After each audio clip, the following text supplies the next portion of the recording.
Bonjour à tous, aujourd'hui nous allons vous parler du marché européen de l'inflation. Tout d'abord, que sont les obligations indexées sur l'inflation ou autrement appelées les linkers? Ce sont des obligations dont le paiement du principal est lié à l'inflation, qui est généralement mesurée par l'indice des prêts à la consommation, IPC. En effet, la valeur nominale des coupons est l'inflation réalisée en plus du rendement réel correspondant à sa maturité. En Europe, les marchés de l'inflation existent essentiellement dans deux principaux formats. Les obligations indexées sur l'inflation, donc les linkers, et les swaps d'inflation.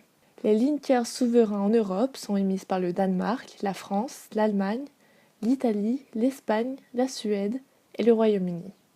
Les flux de trésorerie sont indexés sur la variation de l'inflation entre la valeur de l'indice de prix au lancement de l'émission et la valeur de l'indice à la date de paiement.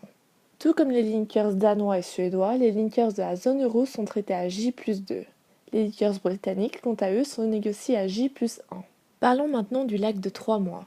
Les instruments indexés sur l'inflation s'échangent avec un décalage pour tenir compte du temps nécessaire pour collecter, compiler et publier les données sur l'inflation.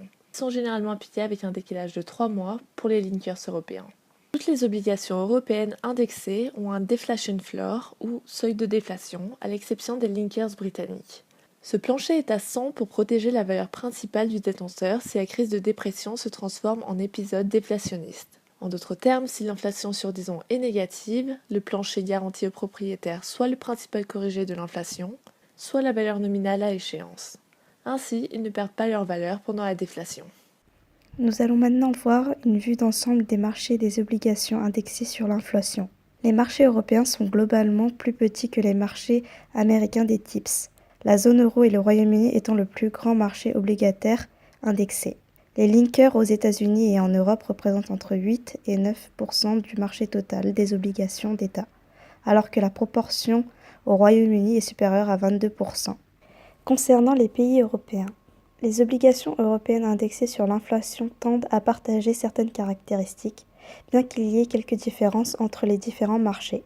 Les soulèvements d'inflation sont généralement appliqués avec un retard de 3 mois pour les linkers européens. Excepté au Royaume-Uni, il y a aussi un certain nombre de linkers retardés à 8 mois. Tous les indices d'obligations souverains européens liés ont un plancher d'inflation sur le principal. Or, les linkers britanniques ne possèdent pas de plancher d'inflation sur les retards de 3 mois ou 8 mois. Quels sont les indices d'inflation utilisés en Europe? Dans la zone euro, la trésorerie et les instruments dérivés liés à l'inflation utilisent l'indice IPCH non révisé, c'est-à-dire l'indice des prêts à la consommation harmonisé.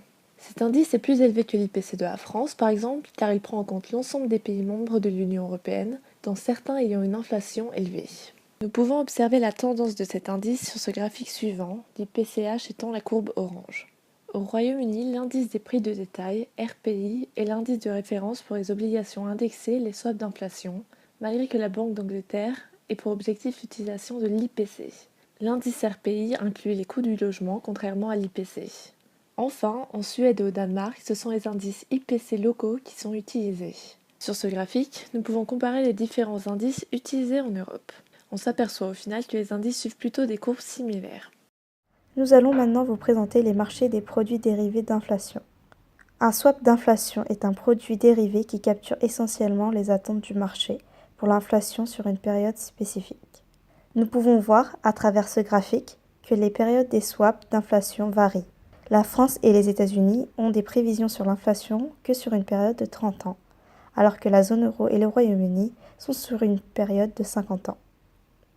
Les zéro coupons et les year-on-year sont les principaux types d'options d'indices des prix à la consommation harmonisés avec des structures d'indexation limitées sur les prix. L'inflation a tendance à afficher une saisonnalité au cours d'une année, avec quelques mois montrant une augmentation des prix et d'autres mois affichant une baisse générale des prix. Par exemple, l'inflation des mois de janvier et juillet est toujours négative. Cela est dû aux périodes de solde qui fait baisser les prix. En revanche, l'inflation des mois de février et août est toujours positive. Cela peut s'expliquer par une dynamique de l'offre et la demande. Et les obligations indexées à l'inflation sont impactées par cette saisonnalité. Enfin, nous allons conclure avec les investisseurs. Les investisseurs achètent généralement des instruments d'inflation afin de fournir une couverture ou une diversification de l'actif. Les investisseurs étrangers sont actifs sur les marchés européens de l'inflation. Les banques centrales peuvent posséder des linkers, mais plus sur une base à plus long terme. Les trésors bancaires sont des investisseurs importants dans les linkers, en particulier dans la zone euro où les linkers continuent d'offrir une alternative attrayante aux obligations nominales. Actuellement, les taux d'intérêt européens dépendent plus de l'inflation que des indicateurs de croissance. L'évolution des dynamiques d'inflation amène des opportunités d'investissement sur les marchés mondiaux des linkers. La BCE se montre optimiste sur les chances d'avoir l'inflation atteindre l'objectif de 2%. Au Royaume-Uni, l'inflation a augmenté suite au Brexit, mais la Banque d'Angleterre est prête à laisser filer cette inflation qu'elle estime temporaire.